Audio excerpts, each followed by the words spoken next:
नमस्कार, मी विशाल परदेशी. बुलेटिनमध्ये आपण जाणून घेणार आहोत महत्त्वाच्या घडामोडी. अगदी झटपट सुरुवात करूयात न्यूज 18 लोकमतच्या इम्पॅक्टच्या बातमीने. गंगापूर कोविड सेंटरमध्ये काम सुरू करण्यात आलेलं आहे. 2 तासातच बातमीची दखल घेण्यात आली असून आरोग्य विभाग कामाला लागला. औरंगाबाद जिल्ह्यातल्या गंगापूरमध्ये रुग्णांची मोठ्या प्रमाणात हेळसांड होत असल्याची बातमी आम्ही दाखवली होती. खुद्द कोरोनाबाधित एका महिला रुग्णाने न्यूज 18 लोकमतला माहिती दिली होती. ग्रामीण भागातील कोरोना रुग्णांचे मोठे हाल सुरू आहेत. डहाणूतील एक व्हिडिओ समोर आला. यामध्ये एकाच ॲम्ब्युलन्समधून कोरोनाच्या 6 ते 7 रुग्णांना नेलं जात असल्याचं दिसतंय. यातील दोघांची प्रकृती गंभीर असून 2 पेशंट्स लक्षण नसलेले होते. या लक्षण नसलेल्या रुग्णांमध्ये भीतीचं वातावरण होतं. औरंगाबादमधील जनता कर्फ्यूमध्ये कोणत्याही परिस्थितीत वाढ केली जाणार नाही असं जिल्हाधिकाऱ्यांनी स्पष्ट केलं. काल मध्यरात्री जनता कर्फ्यूची मुदत संपणार आहे. तसंच कर्फ्यू दरम्यान 18,000 अँटीजन टेस्ट आणि 8,000 रेग्युलर टेस्ट केल्याचं जिल्हाधिकाऱ्यांनी सांगितलं. औरंगाबादमधील संचारबंदीचा कार्यकाळ उद्या संपत असून उद्यापासून परवानगी असलेले व्यवहार सुरू होणार आहेत. मात्र आता व्यापाऱ्याला वैद्यकीय प्रमाणपत्र आवश्यक करण्यात आलेले आणि त्यामुळे आज व्यापाऱ्यांनी प्रमाणपत्र मिळवण्यासाठी मोठी गर्दी केली होती. महापालिकेतर्फे ही चाचणी केली जाणार आहे आणि त्यामुळे कर्मचारी कमी पडत आहेत. काही ठिकाणी व्यापारी जास्त आल्याने गोंधळ उडाला होता. कोरोना रुग्णाचा कुठेही मृतदेह गायब वगैरे काही झालेला नसल्याचा दावा गृहमंत्री अनिल देशमुख यांनी केला. तसंच पनवेलच्या बाबतीत माहिती मागितली आहे. ती माहिती आल्यावर काय कारवाई करायची ते ठरवू असे ते म्हणाले. कोरोनाच्या संकटात एसटीचा डोलारा कोलमडला आहे. कोरोनाच्या काळात एसटीचं 2,200 कोटींचं नुकसान झालंय. एसटी महामंडळानं सरकारकडे 480 कोटी रुपये मागितलेत. सरकारनं पैसे न दिल्यास एसटी कर्मचाऱ्यांचा पुढील पगार होणार नाही. गेल्या महिन्यात एसटी कर्मचाऱ्यांचे पगार निम्मे करण्यात आले. पिंपरी चिंचवडमध्ये कोरोनाबाधितांच्या संख्येने 10,000चा टप्पा ओलांडलाय. दरम्यान आज आणखी 254 नवे रुग्ण आढळून आलेत. त्यामुळे आणखीनच भीती वाढली. पुणे शहरात कोरोना रुग्णांची संख्या सतत वाढताना दिसते आणि ती रोखण्यासाठी आता पालकमंत्री अजित पवारांनी कंबर कसली आहे. शुक्रवारी पुण्यात त्यासाठी खास बैठक घेण्यात आली. विशेष म्हणजे या बैठकीला मुंबई महापालिका आयुक्त इक्बाल सिंग चहल यांनी पुण्यात त्यांना पाचारण करण्यात आलं होतं. मुंबईत कोरोनावर लगाम लावण्यात चहल यांना बऱ्याच प्रमाणात यश मिळालं आणि मुंबईत कोरोनाची साथ नेमकी कशी आटोक्यात आणली याचं त्यांनी पुण्यातील अधिकाऱ्यांना धडे दिले. खासगी डॉक्टर कामावर हजर न राहिल्याने नोटीस बजावण्यात आलेले. पुढील 24 तासात कामावर हजर राहण्याचे आदेश देण्यात आले. कामावर न आल्यास नोंदणी रद्द करण्याचा इशाराही या नोटीसच्या माध्यमातून देण्यात आला. योग्य मानधन, विमा, संरक्षणाची लेखी हमी देण्याची मागणी डॉक्टरांच्या निमा संघटनेनं केली. मनमाड शहरात कोरोनाचा कहर सुरूच असून रोज नवे रुग्ण आढळून येत आहेत. रुग्णांची संख्या 143 वर गेली तर 6 जणांचा कोरोनाने बळी देखील घेतलाय. त्यामुळे प्रशासनाची चिंता वाढली आहे तर नागरिक देखील भयभीत झाले. विधान परिषद सदस्य बाबाजानी धुर्राणी यांना कोरोनाची लागण झाल्याचं उघड झालंय. रॅपिड अँटीजेन टेस्टमध्ये त्यांचा अहवाल पॉझिटिव्ह आलाय आणि यामुळे जिल्ह्यातील लोकप्रतिनिधीला कोरोनाची लागण झाली आहे. यामुळे आता प्रशासन अधिक सतर्क झालंय. कॅबिनेट मंत्री शंकरराव गडाख यांच्या पत्नीला कोरोनाची बाधा झाली. अहमदनगर जिल्ह्यातील नेवासा तालुक्याचे आमदार शंकरराव गडाख स्वतः होम क्वारंटाईन झाले. दरम्यान मंत्री शंकरराव गडाख यांचा कोरोना अहवाल अद्याप आलेला नाहीये. गडचिरोली राज्य राखीव दलाचे 72 जवानांचा रिपोर्ट हा पॉझिटिव्ह आलेला आहे. तर पोलीस विभागातील मुंबईहून परतलेला आणखीन एक जण कोरोनाबाधित आढळलाय आणि त्यामुळे आज इथे एकूण 73 कोरोनाबाधितांची आतापर्यंतची नोंद करण्यात आली असून त्यांना गडचिरोली इथल्या विलगीकरण कक्षात ठेवण्यात आले. त्यामुळे आता गडचिरोली जिल्ह्यात एकूण कोरोनाबाधितांची संख्या 330 इतकी आहे. अहमदनगर जिल्ह्यात कोरोनाचे 54 नवे रुग्ण आढळले तर 126 जणांनी कोरोनावर मात केली आहे. महानगरपालिका पाठोपाठ जिल्हाधिकारी कार्यालयात पुरवठा शाखेतही 2 कोरोना पॉझिटिव्ह सापडले. त्यामुळे प्रशासनासमोर मोठं आव्हान उभं राहिलं. वर्ध्यात कोरोनाबाधितांची संख्या झपाट्याने वाढताना दिसते. आज ही संख्या 71 वर पोहोचली. तर शहर आणि शहरासह लगतच्या ग्रामीण भागात 22 कंटेनमेंट झोन तयार करण्यात आले. अकोल्यात कोरोनाचा कहर वाढतच चालला आहे. अकोल्यात कोरोना पॉझिटिव्ह रुग्णांची नोंद 2,000च्या वर गेली आहे. कोरोनाची साखळी तोडण्यासाठी अकोला जिल्हा प्रशासनाने 3 दिवसांचा कडकडीत लॉकडाऊन घोषित केला. 18, 19 आणि 20 जुलैपर्यंत हा लॉकडाऊन राहणार असून या काळात केवळ मेडिकल आणि दवाखाने सुरू ठेवण्यात आले. भिवंडीत दिवसभरात 106 कोरोनाबाधितांची भर पडली आहे तर 8 जणांचा कोरोनामुळे मृत्यू झाला. दरम्यान भिवंडीतील कोरोनाबाधितांची संख्या 5,251 वर गेली आहे. अंबरनाथ शहरात कोरोनाबाधितांची संख्या 2,966 वर गेली आहे. मात्र यातील 2,381 रुग्ण हे कोरोनामुक्त झालेत. इथे प्रत्यक्षात 473 रुग्णांवर उपचार सुरू आहेत. आज 96 नवे रुग्ण आढळून आलेत. अंबरनाथमध्ये कोरोनावर मात करणारी टक्केवारी 80% इतकी आहे. बदलापुरात आज 64 नव्या रुग्णांची नोंद झाली आहे. शहरात 1,767 कोरोनाग्रस्त असून 1,047 जणांनी कोरोनावर मात केली. बदलापुरात 693 ऍक्टिव्ह रुग्ण आहेत. नव्या रुग्णांमुळे उल्हासनगर शहरात कोरोनाग्रस्तांची संख्या 5,238 इतकी झालेली. आतापर्यंत कोरोनाने 78 जणांचा बळी घेतला. लॉकडाऊन सुरू होऊन 15 दिवस झाले. मात्र या 15 दिवसात तब्बल 3,000पेक्षा जास्त कोरोना रुग्ण आढळलेत आणि त्यामुळे लॉकडाऊनमध्ये आणखी कडक निर्बंध लावण्याची वेळ प्रशासनावर आली आहे. नागपुरात दिवसभरात 125 नवे कोरोना रुग्णांची नोंद झाली आहे. मुंबई पुण्यापाठोपाठ राज्याच्या उपराजधानीमध्येही कोरोना रुग्णांची संख्या वाढताना दिसते. नागपुरात कोरोना रुग्णांची संख्या 2,774 वर जाऊन पोहोचली. काल शहरात 5 रुग्णांचा कोरोनामुळे मृत्यू झाला आहे. तर आतापर्यंत कोरोनामुळे 45 रुग्णांचा बळी गेला. नागपुरात कोरोनाविषयक सरकारी नियम भंग करणाऱ्यांवर कारवाईचा बडगा उगारण्यात येतोय. नियमांची पायमल्ली करणाऱ्यांवर आता तात्काळ गुन्हे दाखल होणार आहेत. दरम्यान नियम न पाळल्यास लॉकडाऊन करू असा इशारा महापालिका आयुक्त तुकाराम मुंढे यांनी दिला.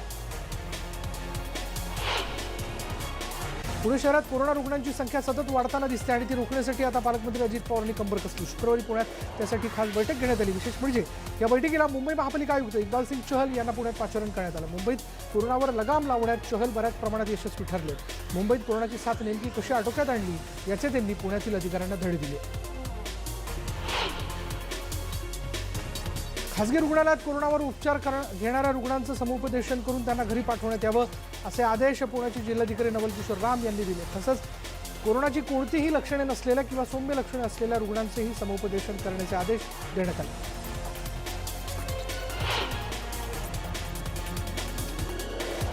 फर्ग्युसन कॉलेजच्या हॉस्टेलचं कोविड सेंटरमध्ये रूपांतरित त्याला करण्यात येते. पुण्यात कोरोना रुग्णांची संख्या दिवसेंदिवस वाढत असल्याने फर्ग्युसन कॉलेजसह शहरातील इतर 6 ठिकाणी आणखी नव्याने कोविड सेंटर उभारले जात आहे.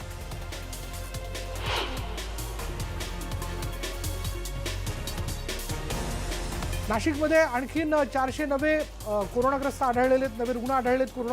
कोरोनाबाधितांच्या आकड्याने 5,000चा टप्पा ओलांडला. कोरोनामुळे नाशिकमध्ये आतापर्यंत 194 जणांचा मृत्यू झाला. नाशिक शहर कोरोनाचा हॉटस्पॉट झाले. शहरात 274 प्रतिबंधित क्षेत्र आहे. नवी मुंबईत गेल्या 3 महिन्यांपासून सुरू असलेल्या लॉकडाऊनमुळे अनेकांनी गुन्हेगारी मार्ग स्वीकारला. वाशी पोलिसांनी अमित सकपाळ याला चोरीच्या आरोपाखाली अटक केली आहे. आरोपी अमित सकपाळ याचं मॉलमध्ये पुस्तकाचं दुकान होतं, परंतु गेल्या 3 महिन्यांपासून दुकान बंद असल्यानं आर्थिक अडचणी दूर करण्यासाठी त्यांनी चोरी केली आहे. आरोपी अमितनं बाईक आणि ऑटो रिक्षा चोरी करण्यास सुरुवात केली. भंडारा जिल्ह्यात नियमांचं पालन होत नसल्याचं बघायला मिळतं. इथले नागरिक अजूनही कोरोनाबाबत गंभीर नाही आहेत आणि त्यामुळे प्रशासनाकडून इथे कठोर पावलं उचलण्यास सुरुवात करण्यात आली आहे. मास्क न घालणाऱ्यांना बेजबाबदार नागरिकांकडून आतापर्यंत 50,000चा दंड वसूल करण्यात आला. कोरोना संसर्ग रोखण्यासाठी नागरिकांमध्ये प्रबोधन व्हावं यासाठी शासन कडक कारवाई करत आहे.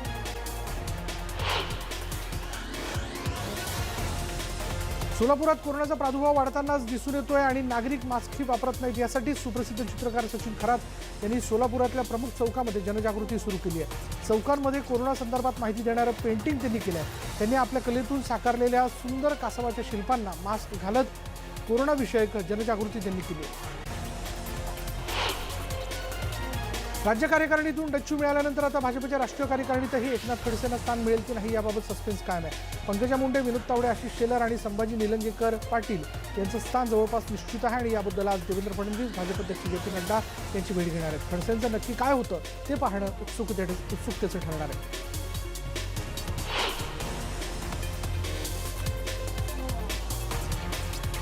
यूजीसीच्या निर्णयाविरोधात युवासेना सुप्रीम कोर्टात गेली आहे. युवासेनेनं सुप्रीम कोर्टात रिट याचिका दाखल केली आहे. राज्य सरकार विरोधात यूजीसी असा वाद सुरू आहे आणि त्यातच आता युवासेनेनं थेट सुप्रीम कोर्टातच धाव घेतली आहे. विद्यार्थ्यांच्या परीक्षा घ्याव्यात की न घ्याव्यात याचा निर्णय आता सुप्रीम कोर्टात होणार.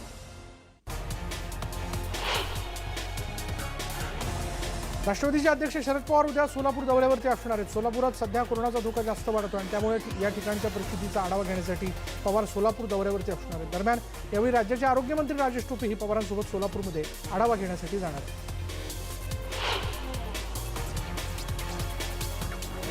ग्रामपंचायतीवर प्रशासक नेमणुकीच्या सरकारच्या निर्णयावर भाजप आमदार सुरेश धस यांनी टीका केली। सरकारने ग्रामपंचायतीवर प्रशासक नेमणं म्हणजे लोकशाहीचा खून आहे असं त्यांनी म्हटलं।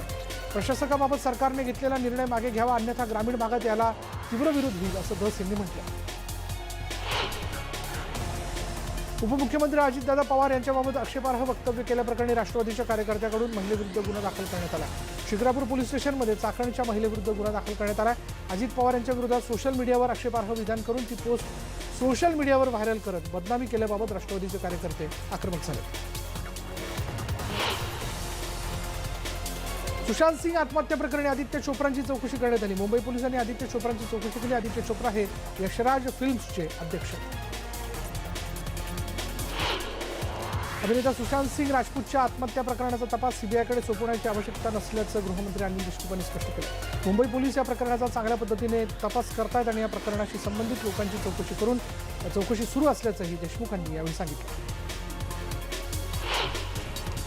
संत नामदेव महाराजांच्या वंशजांसह 20 जणांवर गुन्हा दाखल करण्यात आलाय। जमावबंदी असताना महाद्वार काला केल्यानं गुन्हा दाखल करण्यात आला। दरम्यान गुन्हा दाखल केल्यामुळे वादळ उठण्याची शक्यता वर्तवण्यात आली आहे।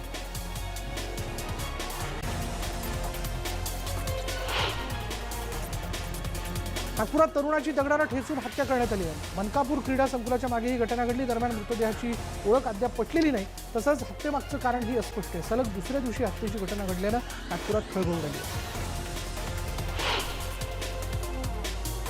वाशिमच्या मंगरुळपीरमध्ये तरुणीला अमानुष मारहाण करण्यात आली। या मारहाणीचा व्हिडिओ सोशल मीडियावर चांगलाच व्हायरल झालाय। जुन्या जागेच्या वादेतून 19 वर्षीय तरुणीला अमानुष मारहाण करण्यात आल्याची माहिती आहे। मारहाण प्रकरणी 3 आरोपींविरोधात गुन्हा दाखल करण्यात आला। येरवडा कारागृहातून पळून गेलेल्या 5 आरोपींपैकी आरोपीच पकडण्यात दौंड शहर पोलिसांना यश आलंय। गणेश अजिनाथ चव्हाण असं या आरोपीचं नाव असून त्याला दौंड तालुक्यातील लिंगाळी इथे सापळा रचून पाठलाग करत सिने स्टाईलने पकडण्यात आलं। पुणे शहरातील असणाऱ्या येरवडा जेलमधून गुरुवारी रात्री खिडकीचे गज कापून 5 कैदी फरार झाले होते। गोंदिया जिल्ह्यातील खडकी परिसरात चित्र शिकार प्रकरणी एका आरोपीला पकडण्यात वन विभागाला यश आलंय। वन्य प्राण्यांचे शिकार होत असल्याची गुप्त माहिती मिळतात सडक अर्जुनीचे वनपरिक्षेत्र अधिकारी राजेश पाचभाई आपल्या पथकासह घटनास्थळी दाखल झाले। यावेळी त्यांनी वसंत मेश्राम यांना ताब्यात घेतलं। या प्रकरणी मुख्य आरोपीला लवकरच अटक करण्यात येणार असल्याचे अधिकाऱ्यांनी सांगितलं। हिंगोलीमध्ये झालेल्या मुसळधार पावसामुळे शेतीचं मोठं नुकसान झालंय। मुसळधार पावसामुळे शेतातील पिकं वाहून गेली आहेत आणि अनेक ठिकाणी शेतात पाणी साचल्यानं पिकं कुजल्याची भीती व्यक्त होते आणि त्यातच शेतात उगवलेली पिकं वाहून गेल्यानं शेतकरी हवालदिल झाला। शिर्डीमधील राहाता तालुक्यात पाथरे बुद्रुकमध्ये 2 बिबटे आणि त्यांच्यासोबत 2 बछड्यांनी उच्छाद मांडला। बिबट्याच्या दहशतीमुळे शेतात काम करणे अवघड झालं। या परिसरात वन विभागाने बिबट्याला पकडण्यासाठी पिंजरा लावला होता आणि यात एक 3 वर्षीय बिबट्या जेरबंद झालाय। दरम्यान हा बिबट्या जेरबंद झाल्यानंतर शेजारच्या शेतात दुसऱ्या बिबट्याने दर्शन दिले आणि त्यामुळे परिसरात अजूनही दहशतीचं वातावरण आहे। निवडीतील खाडीवरील 2 पुलांचं काम अर्धवट असल्याने 25 गावातील नागरिक त्रस्त झालेले आहेत। खाडीपार आणि खोणी इथल्या 2 पुलांची कामं अपूर्ण आहेत। पुलांची कामं अर्धवट असल्यानं शहराला जोडणाऱ्या तब्बल 25 गावांमधील नागरिकांना 1 ते 2 किलोमीटर अंतराचा वळसा करावा लागतोय। बंदर मोहल्ला इथल्या धोकेदायक लहान पुलावरून वाहतूक होत असल्याने नागरिक चांगलेच त्रस्त झाले। देशी विदेशी पक्ष्यांमुळे पर्यटकांच्या आकर्षणाचा केंद्रबिंदू असलेल्या लासलगाव जवळील अभयारण्यातील जलाशय सध्या कमळांच्या फुलांनी भरून गेलेले आणि हे नयनरम्य दृश्य बघण्यासाठी नांदूर मधमेश्वरमध्ये बहुतांशी पर्यटक येण्याचा प्रयत्न करतात, पण सध्या लॉकडाऊनमुळे त्यांना जाणं तिथे शक्य होत नाही। तर ही दृश्य खास न्यूज 18 लोकमतच्या माध्यमातून आम्ही प्रेक्षकांपर्यंत पोहोचवत आहोत। कोरोनाच्या काळात माणुसकी हरपली आहे की काय असा प्रश्न पडतोय। पतीचा मृत्यू झाल्यावर 4 खांदे देण्यासाठी कुणी पुढे आलं नाही आणि त्यामुळे मृतदेह हातगाडीवर नेण्याची वेळ पत्नीवर आली। कर्नाटकच्या अथणी गावात ही हृदयद्रावक घटना घडली। पतीचा झोपेतच मृत्यू झाला। मृत्यू नैसर्गिक होता, कोरोनामुळे नव्हता, पण कोरोनामुळेच मृत्यू झाल्याचा संशय गावात पसरला आणि अंत्ययात्रेसाठी कुणीच पुढे आलं नाही। जम्मू काश्मीरच्या शोपियानमध्ये दहशतवादी आणि सुरक्षा बलात चकमक झाली आणि यावेळी 3 दहशतवादी ठार झाल्याची माहिती आहे। 2 ते 3 दहशतवादी असल्याची माहिती समोर आली आहे। दोन्ही बाजूने जोरदार गोळीबार सुरू असून गेल्या 24 तासात 8 दहशतवाद्यांना कंठस्नान घालण्यात यश आलं। अयोध्येतील राम मंदिराचं भूमिपूजन ऑगस्टच्या पहिल्या किंवा दुसऱ्या आठवड्यात होऊ शकतं. आज दुपारी 3 वाजता अयोध्या राम मंदिर ट्रस्टची बैठक होते. बैठक पार पडलेली आणि सर्व सदस्य अयोध्येत दाखल झाले. भूमिपूजनासाठी पंतप्रधान मोदी अयोध्येत जाण्याची शक्यता आणि त्यासाठी त्यांना निमंत्रण देण्याचा ठराव आजच्या बैठकीत केला जाणार होता. निवडणूक आयोगाने देशातील सर्व राजकीय पक्षांकडून मतं मागितली आहेत. कोरोनाच्या काळात कशा पद्धतीनं निवडणुका आणि जाहीर सभा घेऊ शकतो याबद्दल राजकीय पक्षांकडून मतं जाणून घेण्यात येत आहेत. ते 31 जुलैपर्यंत मत नोंदवणीची शेवटची तारीख यावेळी सांगण्यात आली. काँग्रेसचे मंत्री यशोमती ठाकूर यांनी फोडाफोडीच्या राजकारणाबाबत केलेल्या खुलाशामध्ये काहीच तथ्य नसल्याचं भाजप नेते हर्षवर्धन पाटील यांनी म्हटलंय. यशोमती ठाकूर यांनी नावाचा खुलासा करावा, त्यानंतर राजकीय स्फोट होणार की नाही असंही यावेळी भाजप नेते हर्षवर्धन पाटील यांनी म्हटलं. राजस्थानातला सत्ता संघर्ष आता कोर्टात पोहोचला. या सगळ्या प्रकरणावर आता राजस्थानच्या माजी मुख्यमंत्री आणि भाजप नेते वसुंधरा राजे यांनी प्रतिक्रिया दिली आहे. काँग्रेस त्यांच्या घरातल्या भांडणाचा दोष भाजपच्या माथी मारू पाहते. काँग्रेसच्या अंतर्गत कलहाची किंमत राजस्थानच्या जनतेला मोजावी लागली आहे, ही बाब दुर्दैवी आहे असंही वसुंधरा राजे यांनी म्हटलं.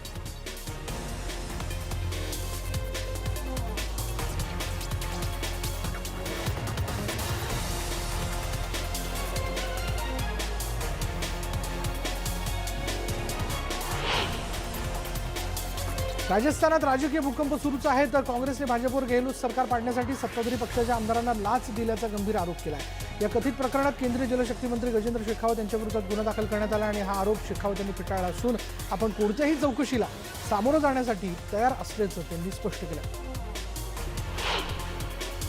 पाकिस्तानच्या तुरुंगात असलेले भारतीय नौदलातील माजी अधिकारी कुलभूषण जाधव यांची राजनैतिक अधिकाऱ्यांशी तिसऱ्यांदा भेट घालून देण्याची तयारी पाकिस्तानने दर्शवली आहे.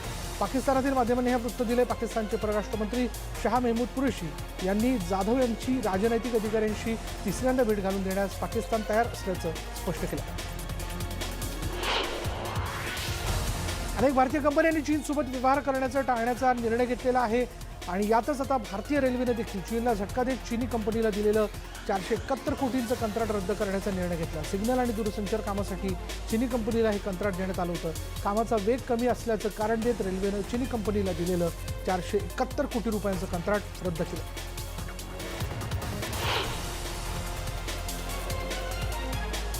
ॲपलची असेंबल पार्टनर पेगाट्रॉन क्रॉप भारतात मोठी गुंतवणूक करण्याची शक्यता आहे. कंपनी भारतातील आपला पहिला असेंब्लिंग प्रकल्प सुरू करण्याच्या विचारात आहे. सध्या या कंपनीने चीनमध्ये अनेक असेंब्लिंग प्रकल्प सुरू केले आहेत, परंतु अमेरिका आणि चीनमध्ये सुरू असलेल्या तणावादरम्यान अनेक कंपन्या दबावामुळे आपल्या भविष्यासाठी अधिक सतर्क आहेत. कोरोनाच्या संकटादरम्यान गेल्या काही महिन्यात भारतात तब्बल $20 अब्ज टेक गुंतवणूक झाली आहे.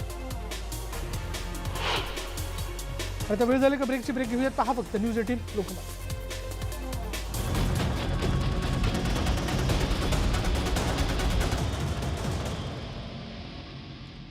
ब्रेकनंतर बघूयात इतरही बातम्या अगदी झटपट. अभिनेता सुशांत सिंग राजपूतच्या आत्महत्येनंतर सोशल मीडियावर नेपोटिझम या विषयावरून वादंग निर्माण झाले. दरम्यान अभिनेत्री कंगना रनौत हिने देखील फिल्म इंडस्ट्रीवर काही गंभीर आरोप केलेले आहेत. दरम्यान या प्रकरणाच्या तपासात कंगनानं तिचं वक्तव्य ती सिद्ध करू शकली नाही, तर तिला मिळालेला पद्मश्री पुरस्कार परत करेल असं कंगनानं स्पष्ट केलं.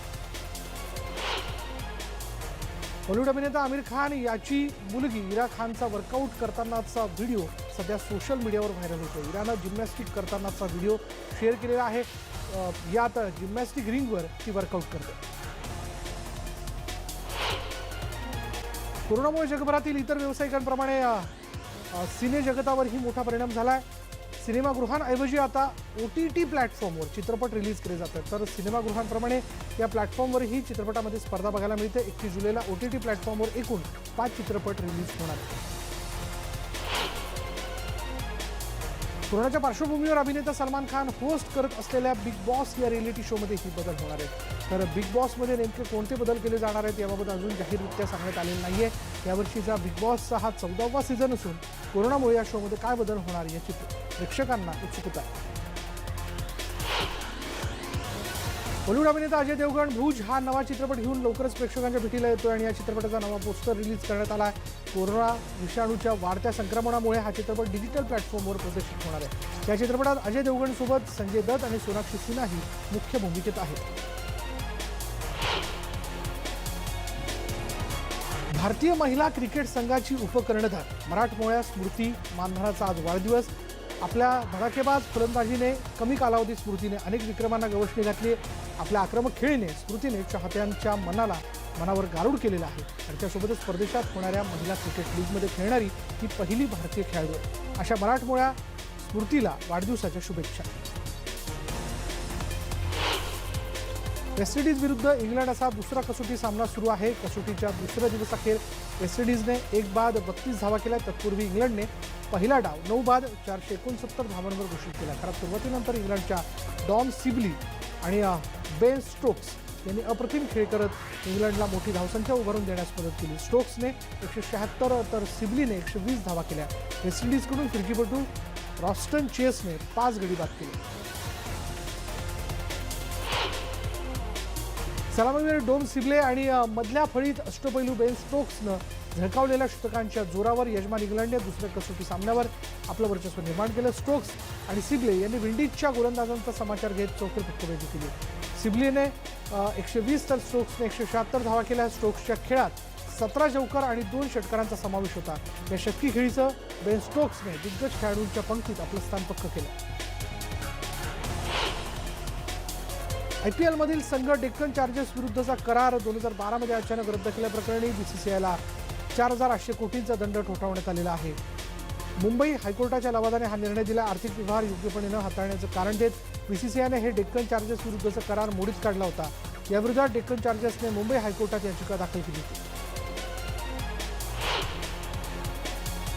रियाल माद्रिदने 34वें विजेतेपद पटकावले. ला लिगा फुटबॉलचं विजेतेपदाला रियाल माद्रिदने गवसणी घातली आहे. व्हिलारियालला 2-1 नमवत एक लढतीआधीच माद्रिदने चषक उंचावला आहे. सध्याच्या घडीला सर्वोत्तम फुटबॉलपटू लिओनेल मेसीच्या बार्सिलोनाच्या ला लिगाचं विजेतेपद राखण्याची संधी मात्र उठली आहे. माद्रिदचे हे 2017 नंतरचे पहिले ला लिगा विजेतेपद ठरले.